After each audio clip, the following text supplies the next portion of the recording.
Curiously Veg Radio is brought to you by Thrive Market. Thrive Market is absolutely wonderful because it's a revolutionary online marketplace with a mission to make healthy living easy and affordable for everyone. We use it ourselves. We love ordering from them and getting food delivered right to our door. They also have organic and GMO-free products and up to 50% off products every day. They also have free shipping. I mean, come on, you can't get better than that. Say if you're wanting, I don't know, Bragg's Nutritional Yeast to try out some nooch on your favorite little veggie dishes, you can get it from Thrive Market.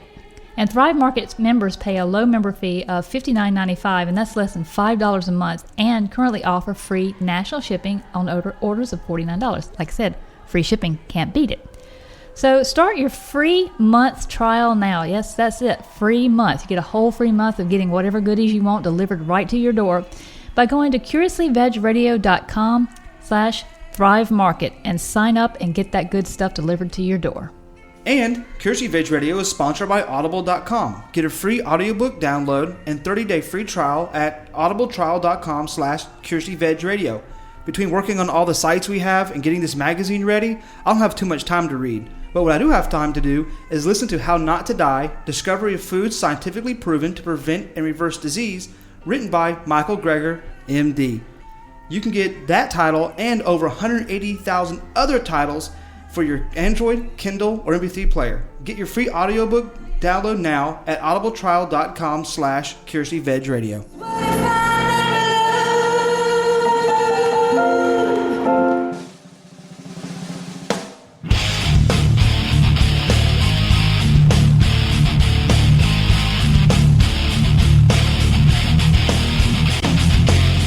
You're listening to Curiously Veg Radio, WCVR, featuring the Vegan Renegade and the Geek.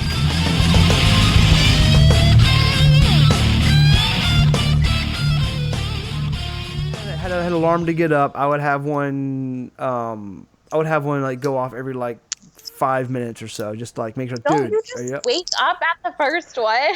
Because I'm up to like 4 a.m. fixing stuff for you guys.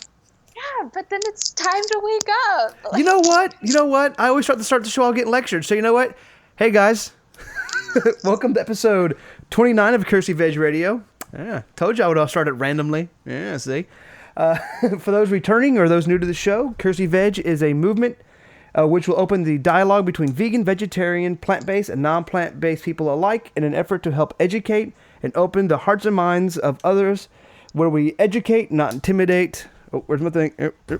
Oh, yeah. All right. I put a little effect there on that. If you would like to support the show, you like the conversation today or the interviews and want to hear more in the future, you can go to curiouslyvegradio.com/support. You can also subscribe to the show, maybe listen on Facebook or on the web, and you want to get notified on the on the next show coming out in a couple weeks. You can go to curiouslyvegradio.com/subscribe. And we're also available on social everywhere: Instagram, Facebook, Twitter, Tumblr-gram, Tumblr, Facebook-gram. All those, same name everywhere. So is Curiously Veg. And if you want to leave a review, reviews are required. If you're a listener, you have to leave a review. We only have like 9 or 10, and I know there's more listeners than that. So do your job and give us a review on iTunes. Anywhere else, or you can shoot me an email. Tell me how awesome the show is, and I'll read that on the air as well. And yeah, that's all the stuff. So really, if you go to curiouslyvegradio.com and I'll follow all the links, you can contact, you can listen, you can do everything else. So, and of course, with you is me, Dave the Geek. Don't laugh at me, Liz, because Liz is my fellow MFAer, Mercy for Animal. What are we gonna? I don't know what to call it. I like that. MFAer. I like that. I think the best way to put it is you usually put up with me in some capacity on a daily basis. So I'm sure everyone listening. And it's a challenge for you. on a daily basis to put up with you. That's fair. It's a challenge. That's fair. I accept it and I recognize it. See, oddly enough, I am the reason that I drink. So it has nothing to do with you guys. It's completely my fault. I'm the reason that I drink. Just existing is too much. You have to drink. Just to cope with existing. Right. Just to cope with the 10,000 tabs and 900,000 emails I have. Right. And I see you holding up our MFA mug. Yes. I hope you aren't drinking already. Although No. it's a little early over here in California. It would be noon, so I would be judging you. But maybe, it's about happy hour time over there. It's 5 o'clock somewhere. No, it's right? 3:30 here. No, I'm actually drinking. It's a tea. It's a tea that has a name I can't pronounce. It's good. Actually, have you been to Nashville?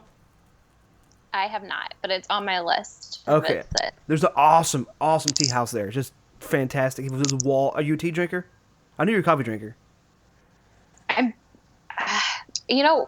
like a tea drinker when I want to be a tea drinker, if that makes sense. Some days I'm like, I'm going to show my body some self-love, cut out this black coffee. I'm going to drink tea, and then I'll have some green tea or try to have like an English breakfast tea, and then I always have to pour the cup of coffee after. So I'm a tea drinker when I try to be, but for most of the part, coffee. Yeah, it's funny you say it that way, because when I got this tea, I actually went to the guy and I was like, I want a tea that's like coffee. So this is a black tea, but it's smoked, so it actually tastes like almost like you're drinking a campfire. Yeah, I know. It's you're a tea drinker when you want to be. So are there times when you don't want to be a tea drinker? Most of the time, I don't want to be a tea drinker. I think the point I'm getting is like, who drinks tea when they don't want to be a tea drinker? It's like, I don't want tea right now, so I should have some. It just seems like it seems like you're only a tea drinker when you want to be a tea drinker. Right? Well, so here's the whole funny thing. This is kind of like a long tangent story, but when I first went vegan, I was like, oh, now that I'm vegan, I'm making all these great health choices. I should really like examine my caffeine intake. Like I should really try to cut it out. And at this point, when I first went vegan, like 5 years ago, I mean, I was drinking like the 3 iced coffees a day. Like I was having a ton of caffeine. Damn. So I did switch over to tea for like a little bit. For like the first 6 months I was vegan, I was like strictly a tea drinker. But then, that just kind of faded. It's kind of like one of those things where you can be a healthy vegan or unhealthy vegan. And I definitely slipped back into being an unhealthy vegan with a little bit too much, dairy-free ice cream there and Trader Joe meals. So when I decide to be a healthy vegan, typically the tea comes out. Okay. So I mean, I've been on a few video calls with you, and that's obviously very rare. So you just see the giant Starbucks cups in front of you. As an MFAer, you would know it would be a little hard to give up the caffeine given the amount of work we're doing every day. Oh, so. Constantly, absolutely. Oh yeah. So before we go deep into our planned conversation, you can introduce yourself and kind of what you do on a daily basis, kind of a thing, so people know who you are. All right, so I wake up and I turn off my alarm, and then I get out of bed. No, I'm just kidding. I'm not gonna run you through the whole. I don't know. Whenever someone says, have you ever watched The Office? Yes. Okay, so whenever somebody says I wake up, I always think of the episode where Robert California asks Erin tell me about your day. She goes, well, I woke up, and he goes, never say you woke up. It's a waste of your time. Everybody wakes up. She goes, okay. Suddenly I was awake. It's like, anyway, sorry, I'm sorry. Go ahead. No worries. Okay, so as David said, my name is Liz. As you may or may not picked up, I live in Los Angeles. I work at the Mercy for Animals headquarters here in LA, and my day mostly consists of getting up, walking my dog, going to Starbucks every day, which is a really bad habit, but there's a Starbucks across the street from the MFA office. Bad habit. Yes. And then, raising money for farmed animals, which is super awesome, and I love it, and it's a very passionate job, and I'm really excited to be a part of the MFA family. And you're very good at it as well. So. Thank you. You're good at your IT stuff. I try. I just watch them. I watch everybody else do it. I just go, can you guys build this? Thanks, and just walk away now.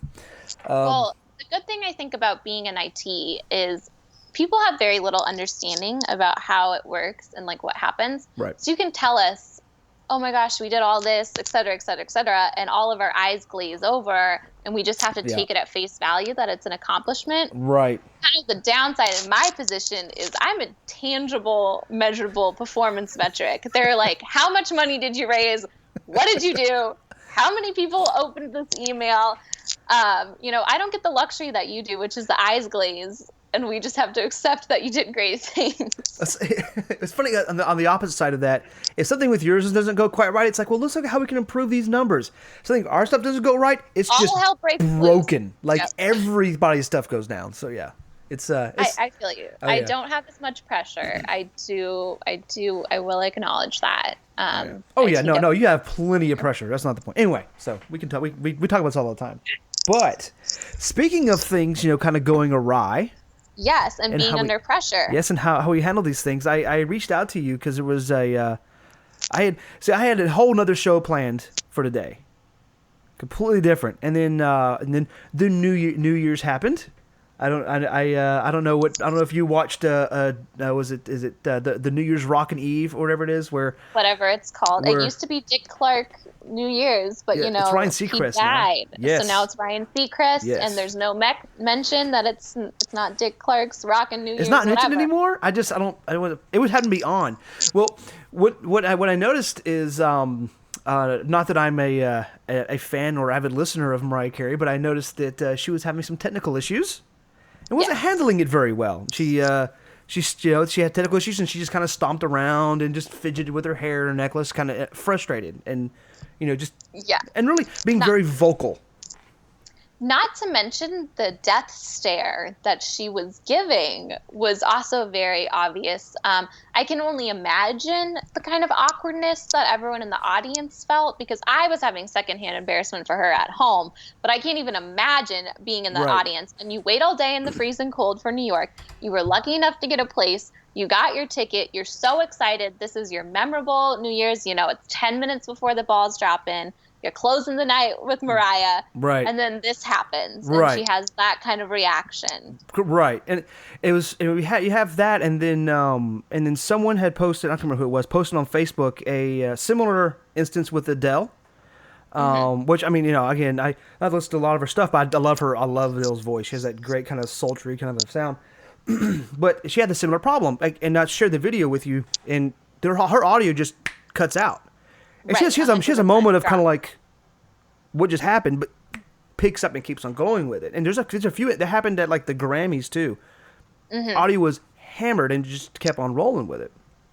Right. Yeah. So that's very two different famous singers, very famous in their own right, kind of have that big following and big kind of supporters, and two kind of entertainers that handled the same situation 100% differently. Right. And they're both, the thing it means is they're both professional, and it's I look at kind of like how I handle, how other people handle when something goes wrong. Do you kind of get diva about it? You stomp your feet and you get bent out of shape and you get upset, or do you handle it kind of like Adele did, where you kind of roll with it? And it's really talking about and I kind of wanted to talk with you about how. You handle it, how I handle stuff like that, and, really how anyone listening, some lessons we kind of hand off in our everyday handling issues, because you and I both deal with catastrophic events at times. And, maybe something we kind of hand off to people who kind of deal with the same issue. Right. So I think Penny has decided to wake up. Penny's my pug for the listeners. And she's sitting on my lap, and she decided to wake up and start barking. So clearly she doesn't handle problems professionally and silently. Right. Which is fine. I think a lot of this has to do with kind of that blame game, right? So there's kind of this thing with what happened with Mariah's performance is, when, she stormed off the stage, she ended up not even coming back out. She ended up not even, handling it at all in a professional manner.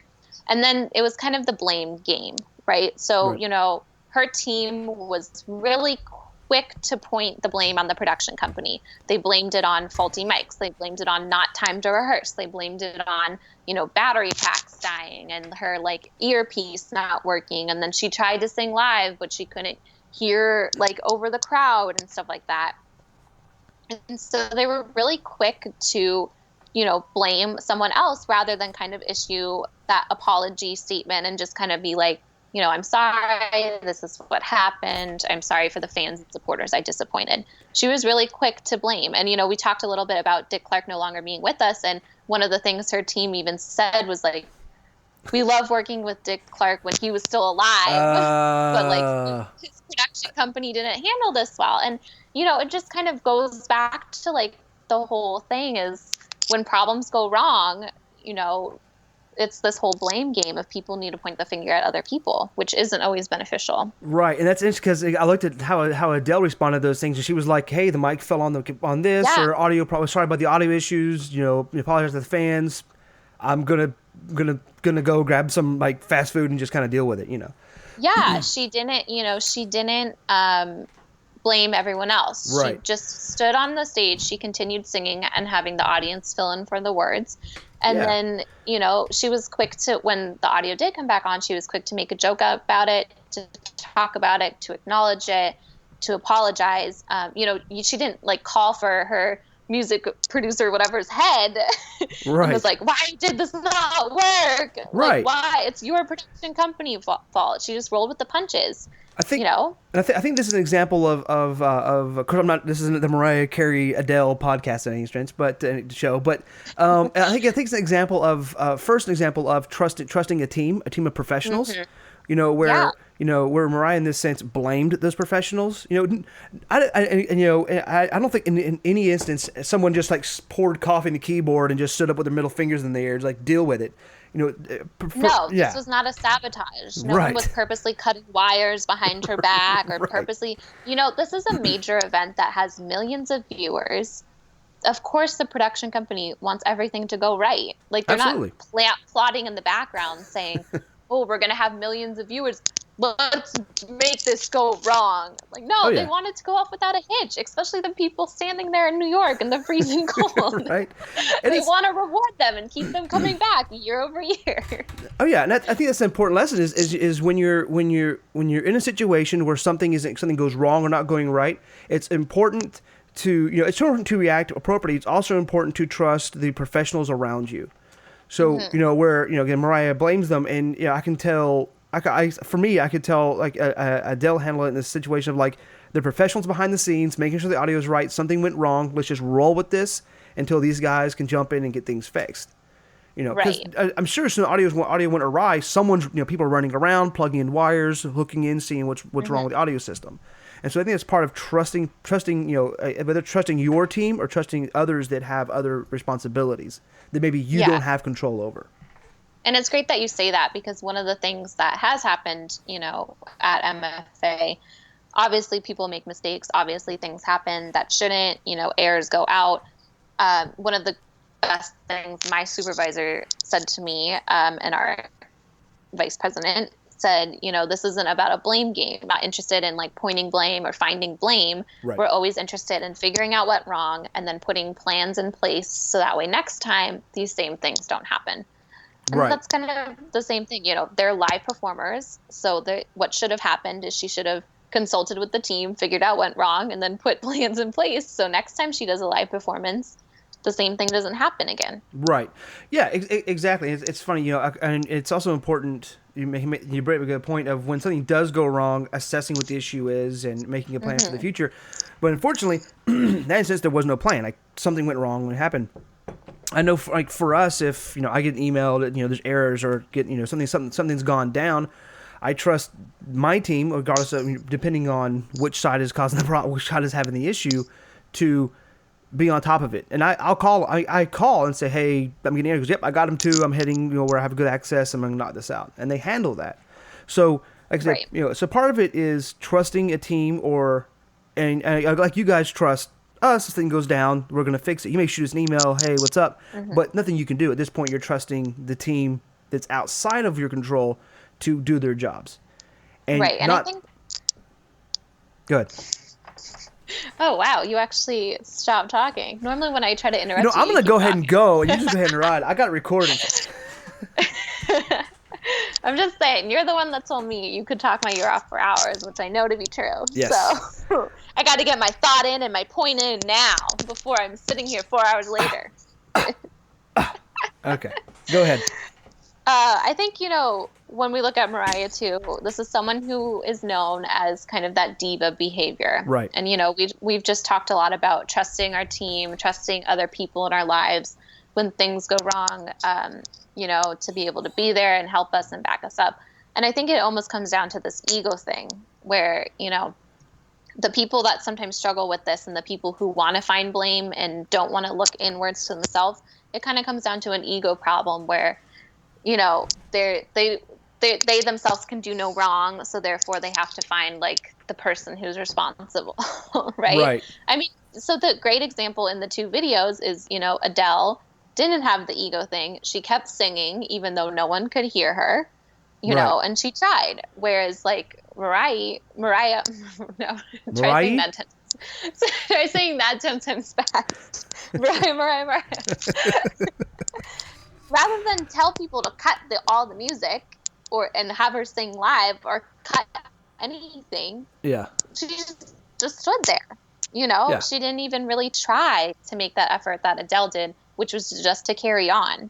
And then that kind of comes down to, well, she refused to perform if everything wasn't 100% right. Whereas Adele was like, this is only 20% right now, but I want to do good by my fans and supporters, and I'm still going to perform for them. Yeah, that's all. Yeah, and you talk about ego, and it kind of leads into a bit of ownership. Right. You know, saying like, even if it goes wrong, like that's on me. Even if it's not on you, that's been on me. And part of the ownership, I think, is saying, you know, okay, in this situation where something has gone wrong, do I have any control? Do I have some control, or do I have no control and have to trust? Right. And that's the sense where, you know, and if you don't have control, you have to kind of roll with it and trust people to help you out there. In this case, Mariah didn't have control, and she chose to kind of stomp her feet and act a bit diva brat about it. Where, you know, Adele in this case had no control.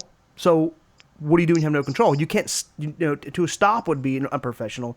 So you move forward and you keep working while the people behind the scenes are actually helping solve the problem. And in doing that, you cause less frustration to that team, and they can do their job more efficiently. Yeah, no, definitely. You know, at the end of the day, it's about, like we just said, the trust that our team will pick up the pieces behind us. Right. I think she's embarrassed, to be honest, because it kind of revealed that she lip sings. Oh, that was super uncomfortable. When the We Belong Together track came on, you know, and it was all her vocal was in, and it was just like, this girl's was gonna lip sing this song, you know. Whereas like when Adele's cut out, I saw Adele live in concert. I was very lucky, and she like for a fact sings live every concert, like without any help, and acoustically she was singing and all this stuff. Whereas the Mariah video, it was like, I felt a little bad for her. I was like, ooh, girl, you were gonna lip sync that second song. Ooh, girl. So how do you handle a catastrophe, an unexpected catastrophe? How do you handle it? How do you handle it when you have no control over what happens? So that's the hardest thing, right, David? So I mean, like the first thing is coming to the acceptance and self-acceptance that things are out of your control. And I think sometimes we struggle with that as human beings. You know, we want to have some sort of semblance of control and assert kind of ourselves into our own lives and kind of be like the master of our own destiny type of thing. But sometimes, you know, just things are out of your control, you know, whether that's at work with something not going the right way, even though all the steps were lined up, you know, or in your personal life with something happening. I think the first thing you need to realize as a person on this earth is that we don't always have 100% control. Right. I think we have the illusion of control, you know, I think, and we can will ourselves to be in control and take charge and, you know, make positive changes in our life. But at the end of the day, like we're just one person in like the 9 billion on the earth. So we can't control everything else happening with all those people that may affect our own lives, right? So I think when things go wrong, I always have to remind myself of like, one, you know, it's out of my control, or if it is my fault, taking ownership, you know, and standing up and saying, this is where I went wrong. I am sorry. This was my mistake. You know, instead of looking to other ways or other excuses to blame other people when things go wrong. So when something goes wrong, and then in a sense that basically impedes you, either whether it be your professional or personal life, you have no control over it. Do you find ways to like not have it affect you, or do you find that it affects you and you find ways to deal with it in that sense? I mean, I think we're all human, so I think it's going to affect us no matter what. But I think there's like a level of it, right? Right. So there's some people who are still thinking about something 5 weeks later and like obsessing with it and fixating on it and still kind of figuring it out and everything. And I think through like self-compassion and self-love, I've learned to just, I still feel horrible and I still dwell on things, but I'm not over dwelling on them. You know, it's kind of like that whole cycle of like learn a mistake, learn what to do next time, don't repeat it, versus, you know, commit the mistake, do it next time, keep repeating it. It's like breaking that cycle. Right. So basically you pull an Elsa. A what? You pull an Elsa. I pull an Elsa. You let it go. Let it go. Let it go. I mean, I'm not advocating for people to just let things go. Oh, I'm no. advocating for people to, you know, take ownership and then Right. have some nice, healthy, you know, introspective meditation on it or whatever.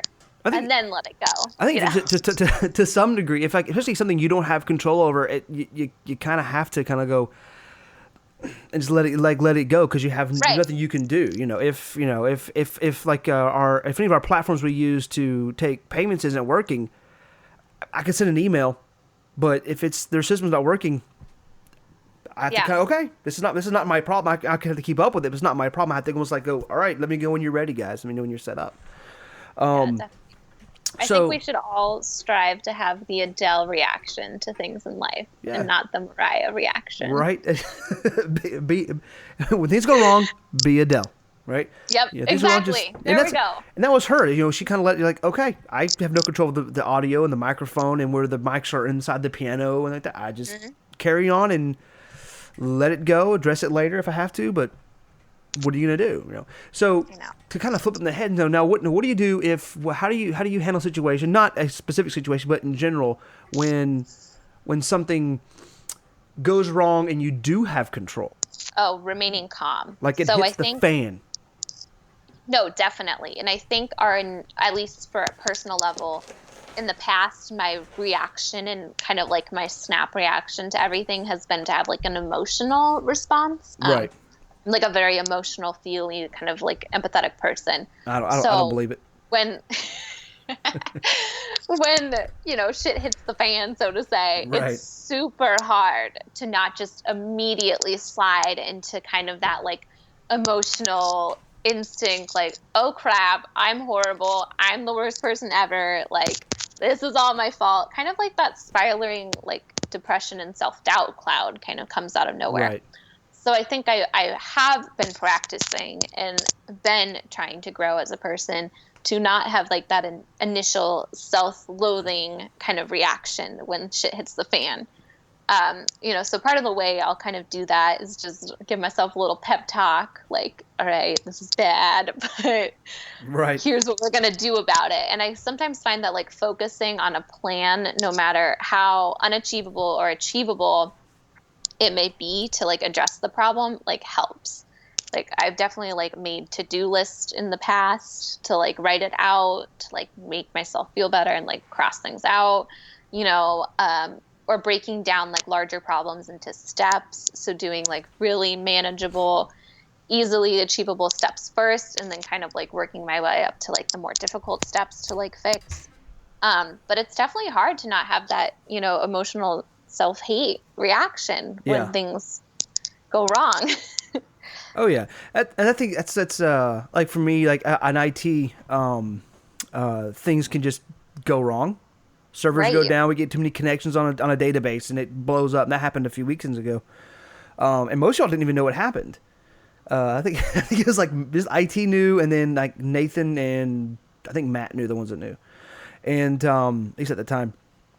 And that's kind of like when something blows up, I try to think of like I try to take emotion out of it at the beginning, because at the end it's going to happen. You have to have the like kind of like okay, I need a beer, kind of a situation, or or at least a bit of a breather. But when something goes catastrophic, right? I think that's what we want to focus on. Something goes catastrophic, because with what happened with the two performers, you're live, you're in front of people. That's catastrophic. Right. So when something happens catastrophic, where you get in a car wreck, your servers go down, your pet's sick, something's happening, it's very easy to just get upset. It's very easy to get pissed off or anything like that. And what I try to do is try, not always successful, but try to skip that step and just kind of say, okay, what's kind of almost like what, how, and why. What's happening and how can we resolve it? What's happening? Right. We just got in a car wreck. Right, that's what happened. Right, I can be angry right now because my car is all bashed in. Not gonna solve it. It's gonna cloud the mind. Right? What happened? How can we resolve it? Well, I got to get out. I'm gonna take a couple pictures, do some video in case the person pulls off. Never know. Then we'll call the cops and get it settled out. And when everything's done, then ask the why. Why did it happen? Like why did I get hit? Well, and maybe like why? Because this person, I was sitting still. Nothing I can do. I was sitting too far out in traffic. I pulled out in front of someone, and how, and then you go to like assess like, how to solve that why, so, in the sense of like a server going down, what happened? We had too many database connections because we were probably getting hacked or something. All right. How, that's the what, how did it happen? Too many database connections. It happened because of how we're pulling data, right? And why we're pulling data. And then we can we can kind of figure out how to fix that. So in the sense of like Adele or Mariah's issue, what happened? The audio act up. How did it happen? Bad cabling. Maybe you hired a wrong production company. Something like that. And why and how to fix that situation. Working with a production company ahead of time to make sure like what happened before doesn't happen again. And which is like the issues we're working with. We're doing the same thing. We're kind of looking back. But that's when the emotion comes. That's when the emotion comes into it. It's like, okay, guys, something went wrong. I'm not happy about it. Let me express that and let's solve it. So. Right. I think that what you just kind of illustrated is a really good guide for anyone in life that kind of is trying to quell that emotional kind of upset, not really negative energy that kind of comes out of these problems that occur. If we really take a moment to kind of follow all the steps that you just laid out, even if it's like writing it on a piece of paper, why did this happen? Blah, blah, blah, blah. Right. So that way you're just not sitting there, at home or in your car or wherever, getting with that upset feeling and having that kind of inner critic come out and say, this is horrible, this is all your fault, right? So like really turning your energy and pouring it into kind of fulfilling those steps in that procedure you laid out would definitely help everyone, no matter what kind of problem they're facing. Oh yeah, and it goes to kind of what you just said about energy, and kind of keeping yourself grounded and keeping yourself aware of the space that you're in and how you're being reflected to others, right? Because a lot of times if you're having to deal with a situation, and that means that you have some sort of control, that means that you're in some sort of leadership role anyway. Even if you're not leading the team, they're looking at you and how you're handling it. So, if you freak out and get all upset, then you have, in this case, negative press. Or you have to send out a bunch of emails saying what happened and things like that because you didn't handle it properly. So being aware of the energy you're putting out and what you're taking in and making sure you're presenting yourself in a way that's calm, collected, and ready to take on those challenges is extremely helpful. Yeah, no, definitely. Do you want to call Mariah or should I? I think explain to her all of this. I don't know her publisher. We have a solution to her problem. We have a method that'll help her next time around. Send her the Adele video. She'll have a guideline, and maybe she won't act like this again. Maybe that's all she needs. She needs a Kirsty Veg email like, hey, Mariah, we can help you out here. That'd be so. Yeah. And while you're at it, maybe stop eating live stuff. Right. That's what it is. Yes. I think we just found the solution. We found the solution. We found the solution. Mariah, I know you're listening. I know it's your favorite podcast. Right. You're welcome. Right. Our job is done. This is the last episode. We solved all the problems. All right, there we go. Everyone, congratulate ourselves. Pat on the back. We did it. Because I know there are people, especially. I think this actually goes right back into having a plant-based lifestyle as well. Because especially, I know a lot of people did what's it called, the Veganuary? Right. A lot of people are doing that. Is it Veganuary or Veganuary? I'm like probably the worst vegan ever because I have no clue. Is it veg or veg? I think Veganuary sounds veg. No. Now I'm like. I think Veganuary sounds better because it feels like it rolls off the tongue better. I'll tell you what, if anybody out there knows how to pronounce it, could you send me Please let like us a know, pronunciation please. little guide? That'd be awesome. Yes.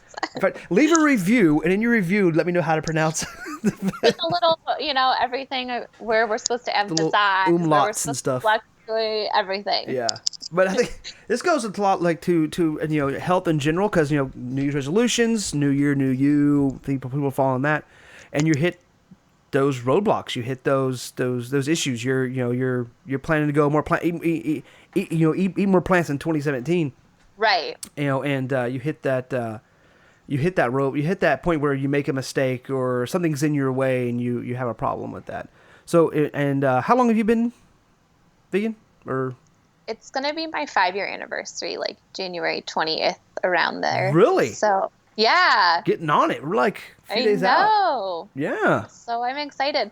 But I think what you're saying is really true. This applies to kind of those resolutions that we have in mind, whether it's, to eat more plant-based food, maybe cut out, certain types of meals that you're having and make them more vegan friendly and everything. There's always going to be kind of those mini problems or those Mariah problems where the Mariah problems. Nothing goes your way, everything is going wrong. It feels like the world's against you. And that's kind of where you have to kind of take that step back and really, focus on the larger issue at hand. The why are you doing this? Obviously, to help save animals, to be a good animal advocate, to kind of lead by example type of thing, and kind of remaining on those positive things. But it's hard, but I think we just laid out a foolproof plan. Right. if I can say the word foolproof. So, kind of putting it kind of like the what, why, how kind of foolproof. Why not? Well, concept, it's like, so let's say you're just starting out and you're cutting out dairy, right? And then you went to a restaurant and you had a piece of cake and you didn't realize there was dairy in it. You thought you got the vegan version, right? Right. It's very easy to get upset and pissed off at yourself and stomp your feet and get mad at the waiter and I think the question, back to that, like taking a bit of the emotion out of it and saying, okay, what happened? I had cake that had dairy in it, right? Right. Why did that happen? Because maybe you didn't ask the right question. When like me, when I order a Starbucks, I say blah blah blah blah soy, and they hit the button. I go, you got soy, right? Sure did. They make it. I pick it up. I go, soy, right? The guy who made it. I check 3 times. And no, with good reason, because I've been given not to shame Starbucks. No, I've been given, non-soy milk before and realized obviously right away, and they were very apologetic and remade my drink and gave me a free coupon and stuff like that. Yeah. But like what you said, implementing that check with them and asking them multiple times throughout the process to prevent that mistake again is a great solution. Right. Again, it's that what? Like what happened? You got the dairy product. Why did it happen? Maybe it's busy. Person didn't hear you. You weren't clear enough. That could be a possibility. And then how can you resolve it? Next time you order something, it's put in front of you. Say, this is the vegan one, right? This is the one without dairy, right? And then I'm so sorry about that, and that they handle it that way. So it's and then after that they take away I can't believe this. You can get upset then, but handling a catastrophic or major issue first, and then being concerned about how it affects you after is going to basically, it helps you calm down. Gives you a chance to think clearly too. So it gives you a chance to actually think clearly, have a plan, and then when you react, you're not reacting in such a negative energy. It's a positive energy of solving the problem and preventing it from happening again. Right, exactly. And that, like we've kind of touched on, that can be applied to anything in life, especially for all of the new Curiously Veg people out there this January. They can remember, Veguary. Veguary. They can remember kind of all these things as you're transitioning and as you're kind of going through these different events that happen. Yeah. Everyone, there we go. Everyone out there, we solved your problems. If something happens, just take care of it. Be an Adele. Right. Be just like roll. If it's something you can't control, roll with the punches. Something you can't control, stay calm. Think about what happened, why did it happen, and how you can prevent it from next time, and then let those emotions come. Because we're all emotional animals. So let those emotions come, but it allows you to think clearer and actually have that more positive energy of learning and actually solving problems, and not the negative energy like Mariah Carey did on stage of stomping your feet and not solving the problem, or addressing the problem, but just getting upset over the problem, which does Right. not suit her well.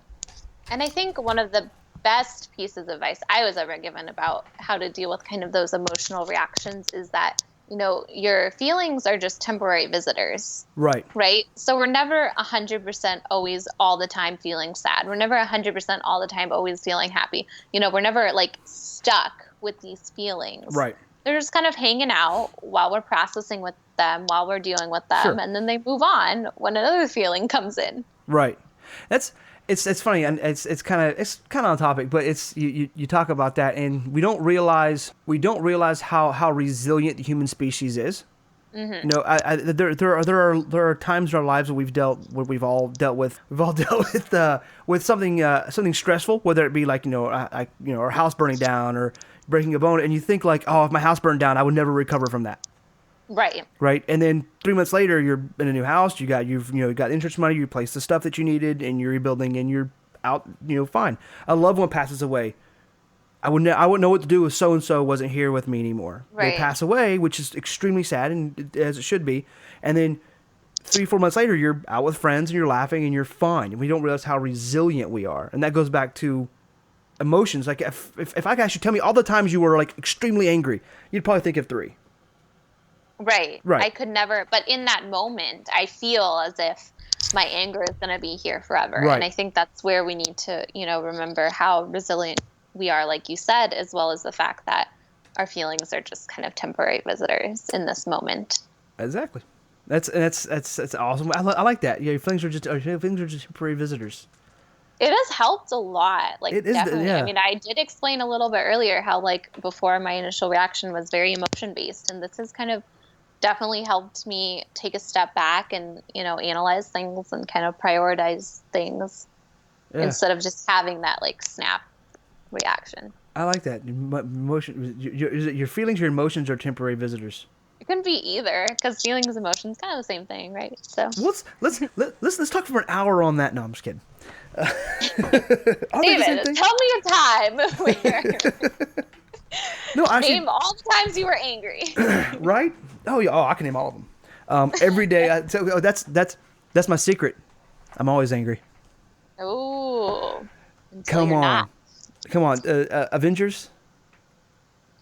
Oh yeah, that flew right over my head. Avengers. I'm the geek for a reason. Sorry, I'm sorry. I'm the geek for a reason. Avengers. The Incredible Hulk. Right, time to get angry. That's my secret. I'm always angry. I'm always the Hulk. angry. Now I get it. Yes. I got you. Yes. Apologies to everyone who's now shaking their head at me because that reference just flew over me. And David had to explain it. I'm the geek. You're not. I'm allowed to make the reference. It's fine. I'm sure everyone else listening went, oh. But no, I like that. I kind of want to end on that. I like that notion. I like that. Your feelings are just temporary visitors. I think we should end on that. All right. I think it's good. Like, well done. And good mantra to give everyone. Oh yeah, absolutely. That's great. So yeah, and close everything up. I kind of want to end there. And go with like what Liz said. Your feelings are just temporary visitors. It's assess your situation, handle problems as they come to you, and then review your feelings and kind of get that positive energy out from learning after the fact, as opposed to having the initial negative energy at the beginning. Your feelings are just temporary visitors. Yeah. Cool. Awesome. And be the Adele the world wants you to be. Another good thing to end on. Yes. Awesome. Cool. Well, Liz, thanks for chatting with me for a bit and taking time out of the day. Hopefully for having me. Hopefully you'll be back on.